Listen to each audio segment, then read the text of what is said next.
What's going on, guys? Welcome to another video, and today I'm actually be going over part 2 of my entry-level engineering experience. And if you missed part 1, make sure you also watch that so that way you can understand everything in context.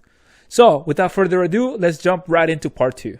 Now let's talk about how did I adapt and what it was like, how rough it was transitioning from college and all the work to going to work 40-50 hours a week for my full-time job and actually getting paid to do engineering work, So in the beginning, it was a little rough because I didn't really know what to expect, although I did have a little bit of experience from my internships and from the previous year. I already knew some people from the organization, and so it really wasn't that terrible meeting the new people.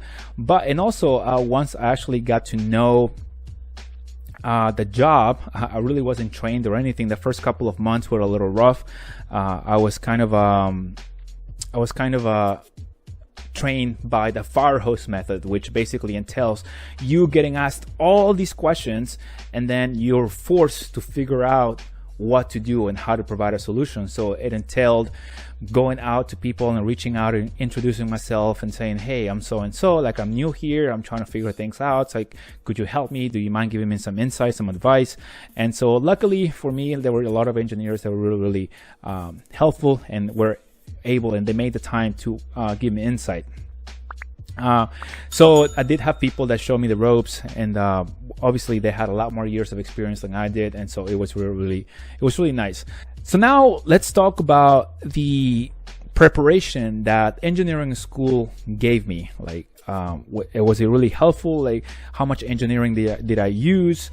And the first thing that I want to say is that the analytical skills that I learned in engineering school definitely helped me a lot, especially when I ran that study for two things mainly. Mainly because I was dealing with data, but there were two parts of this. Number one, I was dealing a lot with lubricants and all the data and all the analysis of lubricants, and that means viscosity, that means chemical composition. And when you analyze these different parameters over time, then you start looking at trends, you start looking at different points, and you have to make projections or figure out what happened. And so all the training and engineering that I had for the last couple of years definitely helped me with that and understanding that right off the bat. Not only that, but also when I ran my own study on diesel engines for fuel dilution, which is basically fuel contamination, I also did a similar analysis on fuel composition, chemical composition, properties. And so I had to do a lot of research and finding out parameters and analyzing those parameters and making projections and figure out what could actually be going wrong and why the fuel is getting contaminated. So all the research skills, all the analytical skills definitely helped me a great deal, and I am very grateful for school. Also, the technical writing skills that I learned in the school for writing the reports, not only for my personal development career back then within the organization, but also for submitting technical reports for the job that I was completing and doing. And not to mention, all the math background helped me a great deal with generating patterns and data analysis. So I think I already mentioned this enough. And so the next part I'm going to mention here is, did I make any mistakes? Did I make any mistakes? Because that's one of the things that I think as young engineers, that's one of the things that we are the most afraid of. A lot of times we come into industry with this imposter syndrome, and so we don't know what to expect. Anyway, so did I make any mistakes? Of course, I made a lot of mistakes when I was making recommendations based on the analysis that I was doing. One time I got called out by a chief engineer on a boat. I was doing the analysis of lubricants wrong, and I just told this chief engineer to change the oil of his diesel engine because the oil showed patterns that it was dirty, it was contaminated, the viscosity was too high, and so that could potentially damage the equipment. So he needed to change the oil. The problem was that I made this recommendation one too many times, and as a young engineer, a lot of times you assume things, and maybe you are rushing through things, so you don't want to ask. And so I went with what I thought was right. However, immediately after I sent that email, I remember in the report and everything that the chief engineer needed to know, he came back to me and said, this is the third time I've changed the oil in this month, and you know what happens when I change the oil? This takes days to change the oil because I didn't really know back then, and this is a rookie mistake, but these engines were huge. Like these engines, like their oil sump, that's what they call them, the oil sump is like, it's like hundreds of gallons of oil that they have in these engines. And so changing the oil of that, you have to pump out the oil, and that takes a long time. And so it's an incredible effort to just change the oil for these huge pieces of equipment. And so from there, I learned my lesson to actually double check the work, talk to an expert before, someone that has more experience before I just make a decision on my own, especially as a rookie, young and new on the field. And also the mistakes that I made also led me to understand the importance of communication with other people. So that's the bottom line there. You know, like if you're not sure about something, don't just go for it. Don't make assumptions. I've said this in the past in the channel, and this is because it was a lesson learned in my own journey, that don't assume things. I just make sure that you double check with other people, because if you assume and you're wrong, that can lead to costly mistakes of time and money.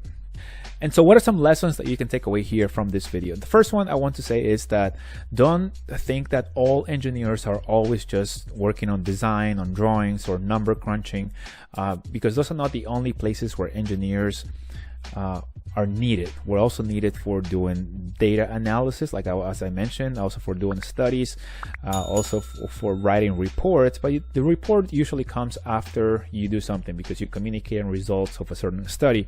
Also, you'll be dealing with lots of presentations, and so communication is definitely going to be very crucial. You can also be working in industrial sites, maybe more hands-on, and you're going to be leading projects, dealing with contracts, which is something that I did. So engineers I needed in a wide variety of fields, not just for number crunching and doing design work. So keep that in mind, because this can also help you expand your job search in case you are looking only for design positions.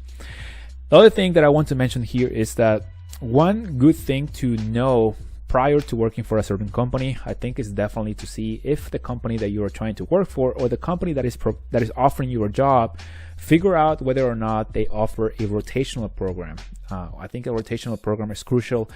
Well, not crucial, but it's definitely important in my opinion, especially when you are a young engineer, because at that point you're exposed to many different fields and not just stuck in one. Now, if that's your thing, if you're just grateful to get a job and an opportunity, then go for it. Don't be too picky. But if you want to kind of maximize your experience, and there's a company out there that provides these rotational programs, I think it's worth taking advantage of. Also, the other thing to pay attention to is ask for the promotion potential, or potential for growth within a company.